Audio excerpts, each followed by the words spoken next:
All right, so hello students, welcome back to the college studies Delhi University. आज हम बात करने वाले हैं आपके बीए ऑनर्स जो कि इंग्लिश का कोर्स स्ट्रक्चर होने वाला है सेमेस्टर 3 के लिए।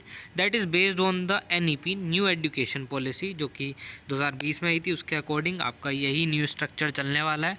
अगर आपने कोई गलत सिलेबस देख लिया अभी तक तो उसको भूल जाइए। ये मैं आपको सिलेबस और आपका कोर्स स्ट्रक्चर बता देता हूँ। बाकी वन बाय वन आपका कोर्स का जो भी आपके सब्जेक्ट्स का सिलेबस होगा, जैसे कि ये है, इनका हम बाद में डिस्कस कर लेंगे। उसके लिए चैनल को सब्सक्राइब कर लेना। तो जल्दी से जल्दी वीडियो स्टार्ट करते हैं बिना टाइम वेस्ट किए।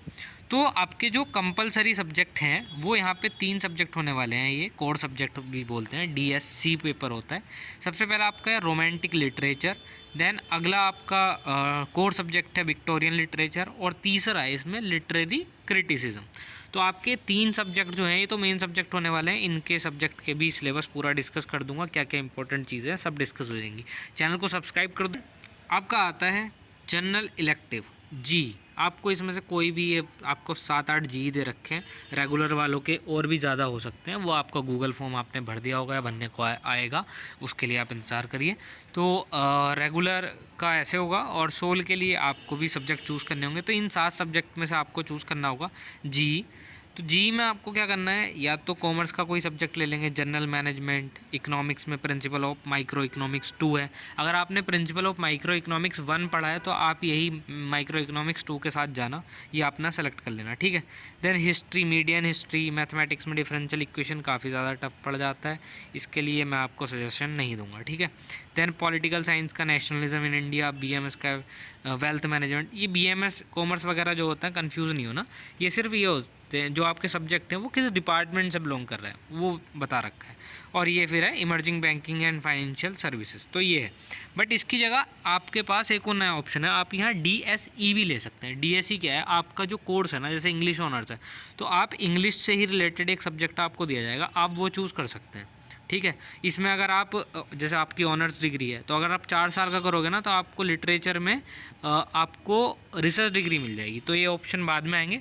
बट अगर आपको रिसर्च डिग्री के लिए जाना है तो आप डीएससी वगैरह चूज़ करके चलना। अभी आप जी भी चूज़ कर सकते हो, कोई प्रॉब्लम नहीं है। अगले सेमेस्टर से देख लेना अगर अभी कन्फ्यूज़ हो, डिसीजन मेकिंग नहीं कर पा रहे हो। देन अगला आपका आ जाता है एईसी सब्जेक्ट। एईसी वही एबिलिटी एनहांसमेंट कोर्स जिसमें लैंग्वेज होती है वगैरह। तो अगर आपने ईवीएस थ्योरी इनटू प्रैक्टिस 1 पढ़ा है तो प्रैक्टिस थ्योरी इनटू प्रैक्टिस 2 पढ़ लेना, ठीक है, जिसमें यूनिट 5 to 7 पढ़नी होंगी आपको, सिंपल।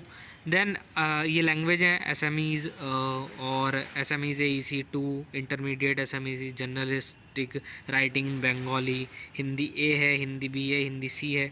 तो आप ये पढ़ सकते हैं। हिंदी भी उनके लिए होता है जिन्होंने 10th तक हिंदी पढ़ रखी है, और जिन्होंने 12th तक हिंदी पढ़ रखी है उनके लिए हिंदी ए होता है, ठीक है। पंजाबी और संस्कृत वगैरह भी आप ले सकते हैं, ठीक है।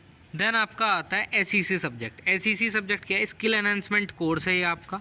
इसमें आपको कोई भी एक सब्जेक्ट चूज़ करना है, बट आपको कौन सा सब्जेक्ट चूज़ नहीं करना जो आपने सेम 1 में या फिर सेम 2 में, अगर आपने कोई 2 सब्जेक्ट, मतलब सेम 1 में होगा सेम 2 में होगा, तो जो आपके पास ये सब्जेक्ट है ये आपको चूज़ नहीं करने, ठीक है।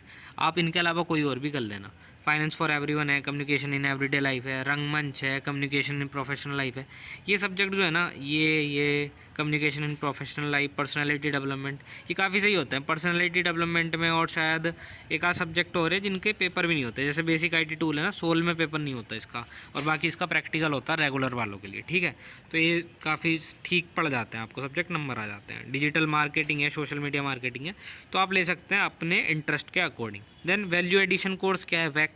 इसमें आपका इंग्लिश में रीडिंग इंडियन फिक्शन है, भारतीय, मतलब सेम ही है। सेम 1 और सेम 2 में जो आपने वीएससी सब्जेक्ट लिया था वो आपको यहाँ पे नहीं लेना है, बाकी सब्जेक्ट आप कोई भी ले सकते हैं, ठीक है। देन पॉल साइंस का है constitutional values and fundamental duties, yoga है, फिलॉसफी एंड प्रैक्टिस है। देन संस्कृत का है पंचकोश होलिस्टिक डेवलपमेंट, साइकोलॉजी का इमोशनल इंटेलिजेंस है, काफ़ी अच्छा सब्जेक्ट है ये भी। कॉमर्स का फाइनेंशियल लिटरेसी है। तो ये सब्जेक्ट्स हैं।